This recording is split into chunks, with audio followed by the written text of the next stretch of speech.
வணக்கம். சினி மினிமணி. கங்கை அமரன் எழுதியிருந்த ஒரு விஷயத்தை சமீபத்தில் ஒரு புத்தகத்தில் படித்தேன். அந்த விஷயம் எனக்கு சுவாரஸ்யமான ஒரு விஷயமா இருந்துச்சு. அந்த தகவலை உங்களுக்கு சொல்லணும்னு நினைக்கிறேன். என்ன அப்படின்னா, உங்களுக்கு நல்லா தெரியும் இல்லையா, கங்கை அமரன் இண்டிவிஜுவலாக இசையமைப்பாளர் ஆகலாம் அப்படின்னு சொல்லிட்டு பல படங்களுக்கு இசையமைச்சு அப்படின்ற மாதிரி தகவல் மௌன கீதங்கள் படத்துக்கெல்லாம் அவர் தானே இசையமைப்பாளர். பாக்யராஜ் டைரக்ட் பண்ண படத்துக்கெல்லாம் இப்படியெல்லாம் ஆன பிறகு வெளியே அதை இளையராஜா, கங்கை அமரன் இவங்களாம் ஒன்றா தானே இருந்தது. அப்படி இருக்கக்கூடிய நிலையில் தனித்து தனியாக இசையமைப்பாளராக இருந்து அப்படின்ற மாதிரி அப்படிப்பட்ட சூழல் கங்கை அமரன் மியூசிக் டைரக்டர் ஆகி அப்படின்னு வரும்போது, ஆரம்பத்தில் வழக்கமாக இளையராஜா எடுத்த உடனே என்ன நினைப்பார், கங்கை அமரன் தனியாக போய் மியூசிக் பண்ணி அப்படின்னு வரும்போது, கங்கை அமரனே இப்படி எழுதியிருக்காரு. கங்கை அமரனை பார்த்து இளையராஜா சொன்னாராம், என்னடா நீ என்ன மியூசிக் டைரக்டர் ஆகிறாமே, உனக்கு மியூசிக்கை பற்றி உனக்கு என்னடா தெரியும், ராஜா எப்படி பேசுவார்னு தெரியும்ல. கங்கை அமரன் அப்படியே எழுதியிருக்காரு. ஆக்சுவலாக எங்கள் அண்ணன் இப்படி சொன்னார், உனக்கு மியூசிக்கை பற்றி என்ன தெரியும், நீ மியூசிக் டைரக்டர் ஆகிறேன்னு. அதுபோல் கங்கை அமரன் மியூசிக் பண்ணி அந்த பாடல்கள்லாம் எவ்வளோ பெரிய சூப்பர் ஹிட் ஆகிருக்கு அப்படின்றதெல்லாம் பாருங்கள். வாழ்வே மாயம் கமலஹாசன் படத்துக்கு அவர் தான் மியூசிக்கு. இதெல்லாம் யோசிச்சு பாருங்கள். அதெல்லாம் இப்போ பின்னாடி நடந்த மேட்ரு. மௌன கீதங்கள்லாம் எவ்வளோ பெரிய சூப்பர் ஹிட்டு. அந்த படத்துக்கு மியூசிக் டைரக்டர் கங்கை அமரன் தானே அப்படின்னு சொல்லிட்டு. ஆனால் கங்கை அமரன் இசையமைச்சு சூப்பர் ஹிட்டான படங்கள்லாம் பின்னாடி இருக்கா, அவருடைய பாடல்கள்லாம் எந்த அளவுக்கு பெருசாக போய் ரீச் ஆச்சுன்றதெல்லாம் அடுத்த மேட்ரு.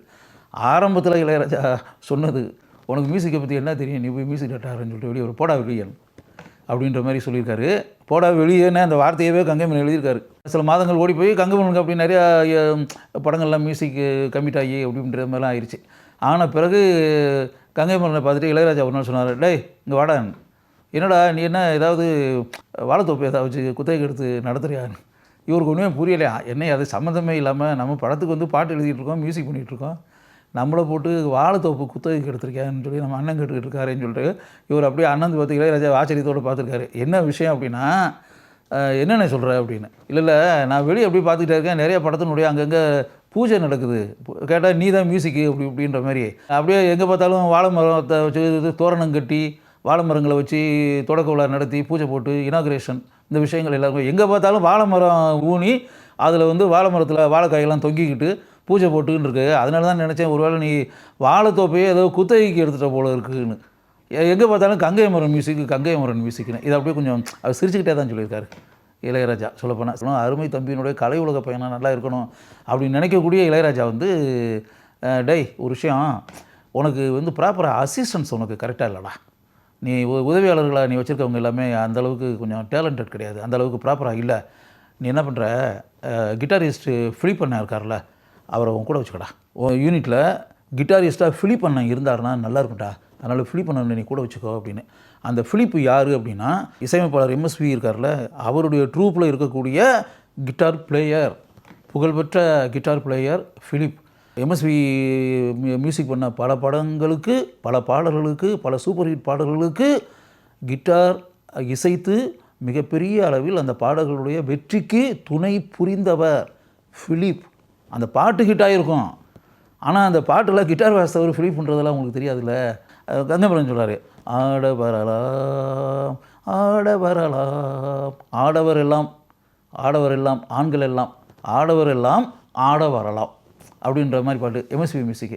அதில் அந்த கிட்டார் பிட் இருக்குல்ல, அந்த கிட்டார் பிட்டை ஃபிலிப் தான் வாசித்தது அப்படின்றது. பிறகு ஏய் நாடோடி அந்த பாட்டு இருக்குல்ல, அன்பேவா, அதில் அந்த கிட்டார் பிளேயிங் அப்படின்னு இருக்குல்ல, அதை ஃபிலிப் தான். அதுக்கு பிறகு சாந்தி திரைப்படத்தில் இடம்பெற்ற யார் அந்த நிலவு கிட்டார் என்ன எக்ஸ்ட்ரானரியான பிளேயிங்.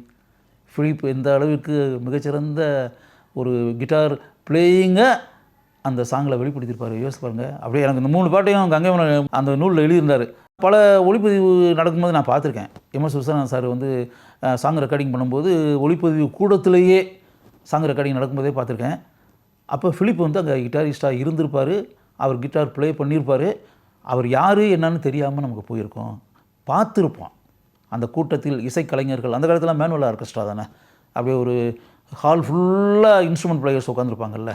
அப்படி இருக்கும்போது இந்த ஃபிலிப் கிட்டார் ப்ளே பண்ணியிருப்பார். அந்த கிட்டார் இசையை நம்ம கேட்டிருப்போம், ரசிச்சிருப்போம். ஆனால் அது ப்ளே பண்ணது யாருன்னு சொல்லி நமக்கு தெரியாமல் போயிருக்கோம். அதெல்லாம் ப்ளே பண்ணது இந்த ஃபிலிப்பா அப்படின்ற மாதிரி நான் ஆச்சரியத்தோடு பின்னாடி நினச்சிருக்கேன், இந்த இதெல்லாம் படித்த பிறகு அப்படின்னு வச்சுங்களேன். அப்போ அந்த அளவிற்கு இருந்த அந்த ஃபிலிப் இசையமைப்பாளர் ஷியாம் இருக்கார்ல, அவர் கூட சேர்ந்து அவங்க 2 பேருமே சேர்ந்து பணியாற்றியிருக்காங்க பல படங்களுக்கு. ஷியாம், ஃபிலிப் அப்படின்ற அந்த பேர் 2 பேருடைய பேருமே வர்ற மாதிரி அப்படின்ற மாதிரி வச்சுக்கோங்களேன். இதுக்கிடையில் என்ன கங்கைமரன் என்ன சொல்கிறாருன்னா, கங்கைமரனே கிட்டாரிஸ்ட் தானே, கிட்டார் நல்லா ப்ளே பண்ணக்கூடியவர் தானே, அதை வந்து ஃபிலிப் பாராட்டினாராம். 1000 இருக்கட்டும்பா, ஒரு விஷயம் என்ன தெரியுமா, நீயே பெரிய கிட்டாரிஸ்ட்பா, என்ன எக்ஸ்ட்ரானரியான கிட்டார் பிளேயர் தெரியுமா நீ அமர், நீ கிட்டார் வாசிக்கிற பார்த்து நானே ஆச்சரியப்பட்டிருக்கேன்பா பல நேரங்களில், அப்படி இப்படி நீ வெரி குட் கிட்டார் பிளேயர் அப்படின்னு சொல்லி கங்கைமரனை புகழ்பெற்ற கிட்டார் பிளேயரான ஃபிலிப்பு பாராட்டி இருக்கிறாரு.